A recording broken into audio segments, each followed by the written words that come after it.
దేశంలో ఎక్కడా లేని విధంగా మన రాష్ట్రంలో ప్రభుత్వ పాఠశాలలో తల్లిదండ్రులు ఉపాధ్యాయుల సమావేశం పండుగ వాతావరణంలో జరుగుతుందని, తద్వారా విద్యార్థులు ఎలా చదువుతున్నారో తల్లిదండ్రులు తెలుసుకోవచ్చని ఎమ్మెల్యే పాసం సునీల్ కుమార్ పేర్కొన్నారు. గూడూరులోని సిఎస్ఎం జెడ్పీ బాలుర ఉన్నత పాఠశాలలో జరిగిన ఆత్మీయ సమావేశాల్లో వారు పాల్గొన్నారు.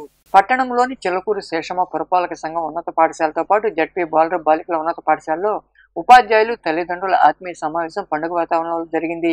ఈ సమావేశాలకు ఎమ్మెల్యే పాసం సునీల్ కుమార్ ముఖ్య అతిథిగా హాజరయ్యారు. పాఠశాల ఆవరణలో ఉన్న సరస్వతి విగ్రహాలకు ఆయన పూలమాలలు వేశారు. అక్కడ మొక్కలు నాటారు. తల్లిదండ్రులు ఉపాధ్యాయులతో ఆయన మాట్లాడారు.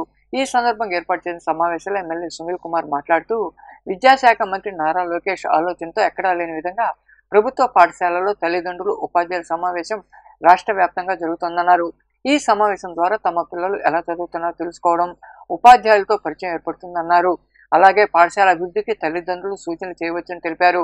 పాఠశాలలో మౌలిక వసతుల కల్పనకు చర్యలు తీసుకుంటామని ఆయన వివరించారు. ఇది చాలా మంచి సమావేశం. ఎందువల్లంటే మన పిల్లల్ని స్కూల్కి పంపించిన తర్వాత ఆ పిల్లలు స్కూల్లో ఎలా చదువుతున్నారు, ఏం చేస్తున్నారు తెలుసుకోవాల్సిన బాధ్యత తల్లిదండ్రులుగా మన మీద ఉంది. అట్లాగే మన బిడ్డ చదువుతున్నటువంటి ఆ యొక్క తరగతిలో ఉన్నటువంటి టీచర్స్తో మీరు కూడా మా బిడ్డ ఎలా చదువుతున్నారు, ఇంకా ఏమన్నా చదివించాలా అనేటువంటి సలహాలు సంప్రదింపులు కూడా మీరు మాట్లాడాల్సిన అవసరం ఉంది. ఇప్పుడు దాకా కూడా అది సాధ్యం కాదా మనకి. కానీ ఈరోజు మన విద్యాశాఖ మంత్రులు నారా లోకేష్ బాబు గారు ఎక్కడ కూడా ఈ భారతదేశంలో ఇటువంటి సమావేశాలు ఏ రాష్ట్రంలో కూడా పెట్టే దాఖలాలు లేవు. మొట్టమొదటిగా మన ఆంధ్ర రాష్ట్రంలో నారా చంద్రబాబు నాయుడు గారు ముఖ్యమంత్రిగా, పవన్ కళ్యాణ్ గారు ఉప ముఖ్యమంత్రిగా, లోకేష్ గారు విద్యాశాఖ మంత్రిగా ఈ యొక్క కార్యక్రమాన్ని ఏర్పాటు చేసినందువల్ల నిజంగా మీ బిడ్డలందరూ కూడా ఇటువంటి హోలిస్టిక్ ఫోకస్ కార్డు ఒకటి ఇస్తారు. దీంట్లో ఈ బిడ్డకు సంబంధించినటువంటి పేరు, ఈ బిడ్డ ఆధార్ కార్డు, అలాగే ఈ బిడ్డకి రేషన్ కార్డు, దానికి సంబంధించిన పూర్తి వివరాలు కూడా ఈ బిడ్డకు దీంట్లో నమోదు చేయబడతాయి. అలాగే ఈ అమ్మాయి ఎన్ని రోజులు స్కూల్కి వచ్చినా కూడా దీంట్లో ఖచ్చితంగా నమోదు చేయబడుతుందమ్మా. అట్లాగే ఏ సబ్జెక్టులో ఎన్ని మార్కులు వచ్చాయని కూడా పూర్తిగా దీంట్లో ఇస్తారమ్మా. ఇంకా ఇది చూస్తే చాలు ఆ బిడ్డ ఏ విధంగా చదువుతుందో మీకు కూడా అర్థమైపోతుంది. ఈ బిడ్డ అన్నింటిలో కూడా ఏ విధంగా వచ్చింది ఈ బిడ్డకి మనస్ఫూర్తిగా.